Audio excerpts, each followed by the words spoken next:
Let's wind the clock back. When did it all start up here? Well, up here didn't start till about the very early 70s.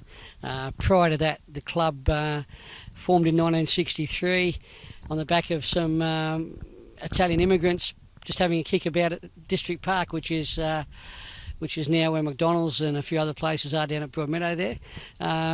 They decided to form a club in 1962, and we're given admission to the second division, or the second division in 1963 was their first year.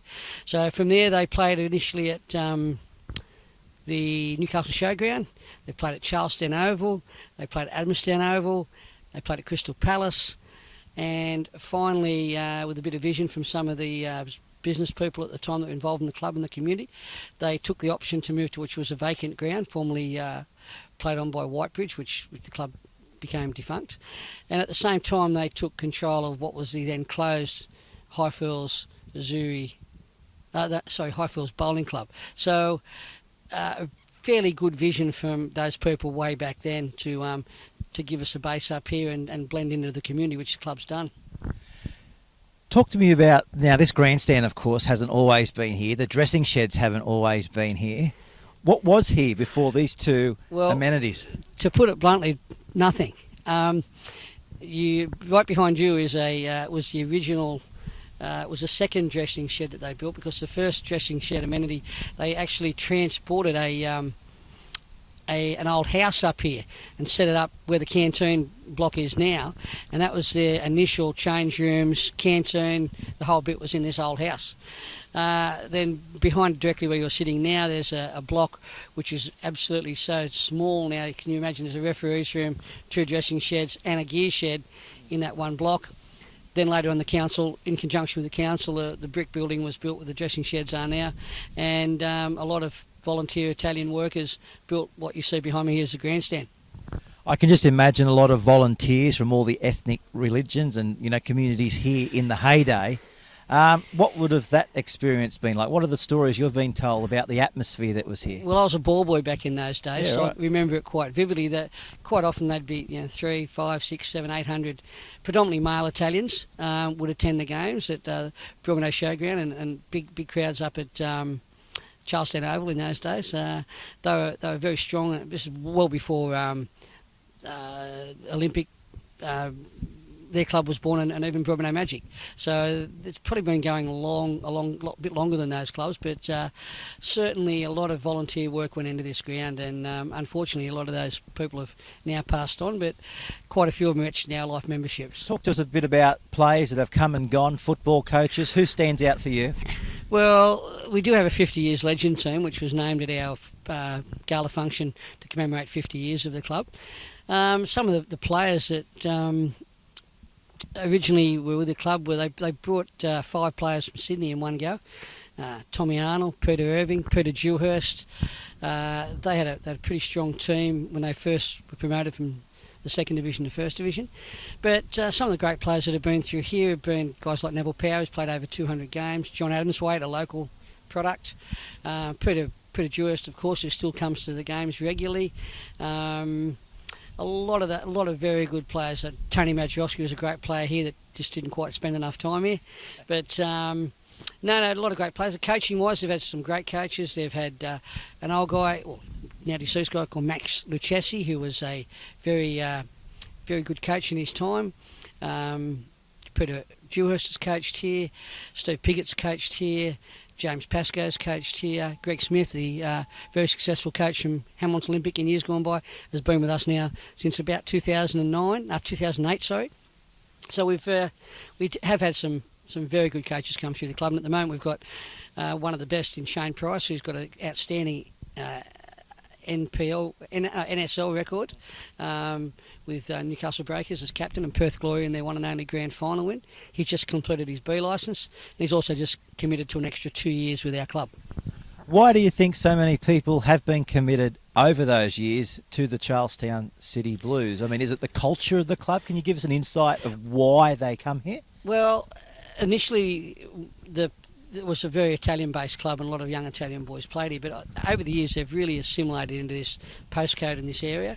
Thus we've added on the name Charlestown, not originally at our instigation, shall we say, but it was suggested to us that we link with and Charlestown's a strong commercial area. We're still known throughout the football world as Azuri. Everyone still calls us Azuri. If you ring up the Federation, I'll talk to you about Azuri. You go to another ground, the ground announcer announces the team as, and the Azuri team today is. So we're still very much tied to that name. I suppose we've never been a real big money club. We've never gone out and just bought whoever's around. We're very much a youth-orientated club and like to give young players the opportunity to make their way. Yeah, fantastic. One of my relatives, you might know him, Wayne Bailey.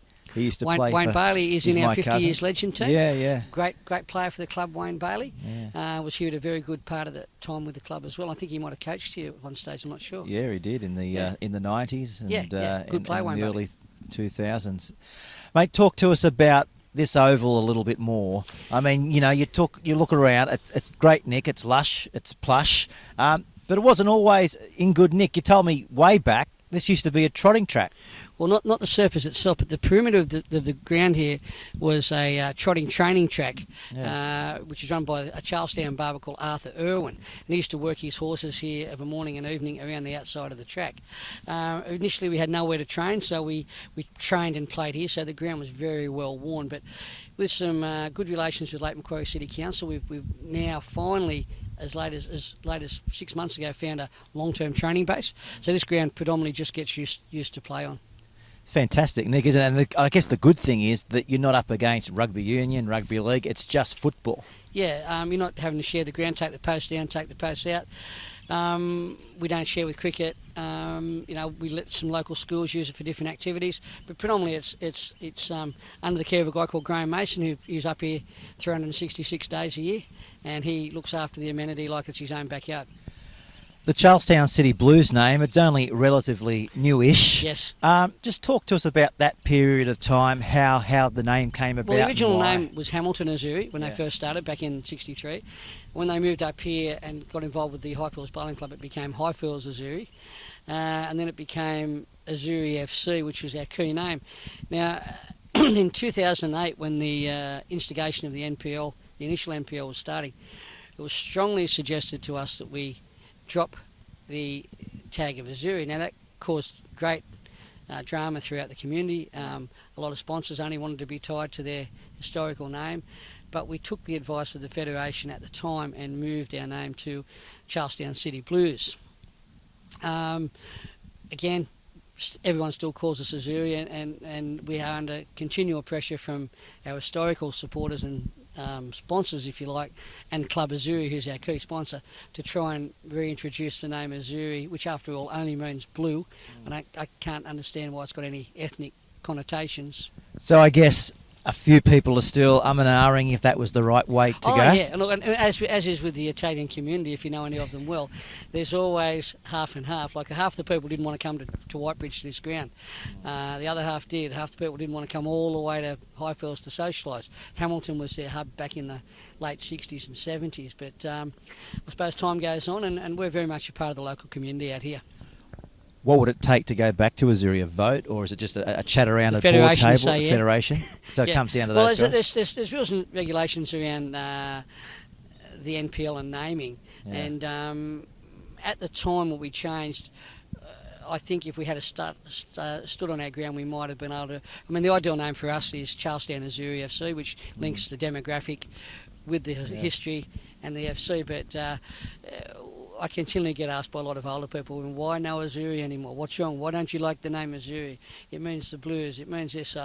We've tested the water a couple of times with the Federation, and that would be our ideal name, Charlestown Azuri FC. So stay tuned to this spot. You never know down the track. I don't know. I mightn't last that long. Hey. How's everything going in the National Premier League? You know, you're happy National with Premier the League is a great thing for comp? local football. For sure. It gives a closer touch to the A-League, if you like. It's a lot more stricter criteria on clubs and grounds, and some clubs are happy with that, some clubs are unhappy with it. The advent of the youth program, which is really a rehash of the old PYL, FYL that was going on in the 70s and 80s, which we were at the forefront of that. We had the most successful teams in that whole competition, and that was taken away from the clubs in favour of a zone-based competition back in 2000 and 6 or 7.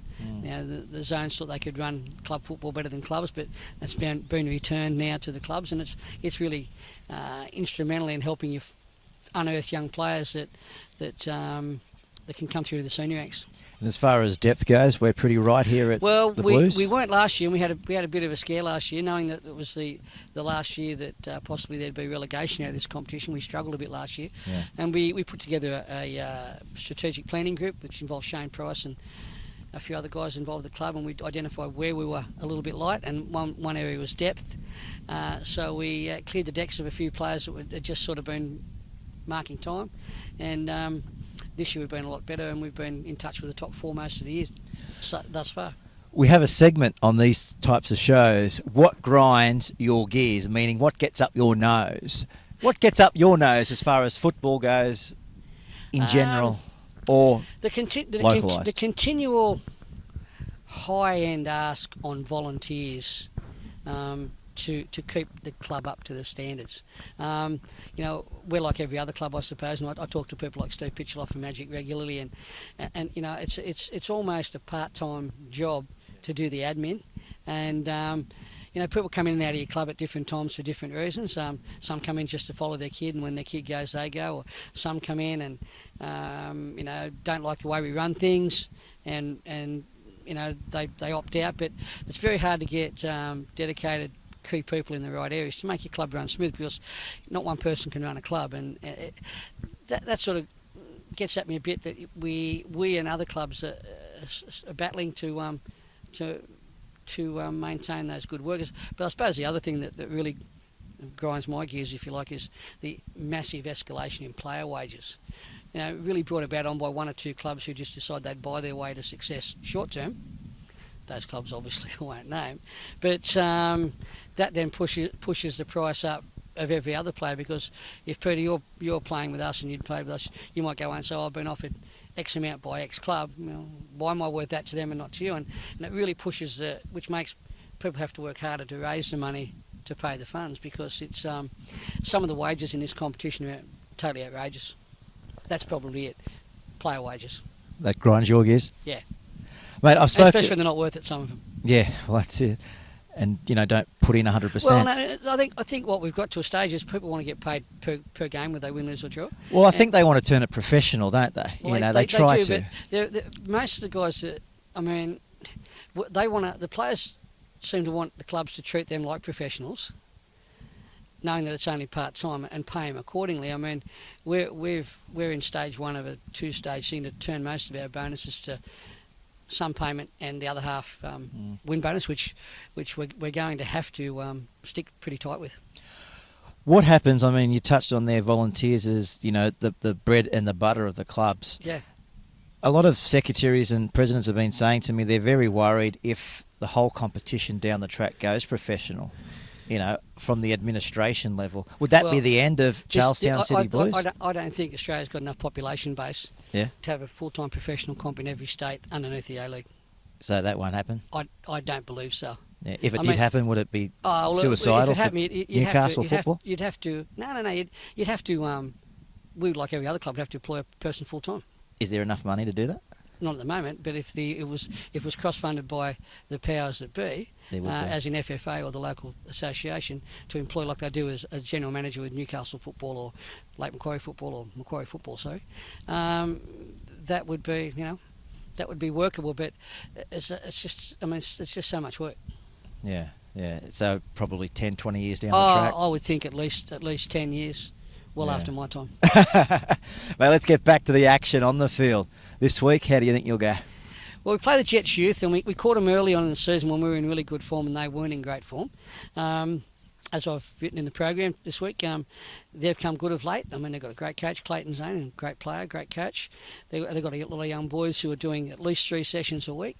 Some of them, or most of them, still think they can play A-League, which is a great dream for them. We haven't been in the greatest of form, but we've signed a young player from Central Coast called Jaden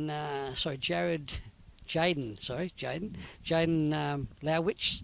He's a fullback, and we've got a few guys coming back from injury. So we really need to win the game this weekend to stay in touch. Otherwise, we'll be down with the also rans.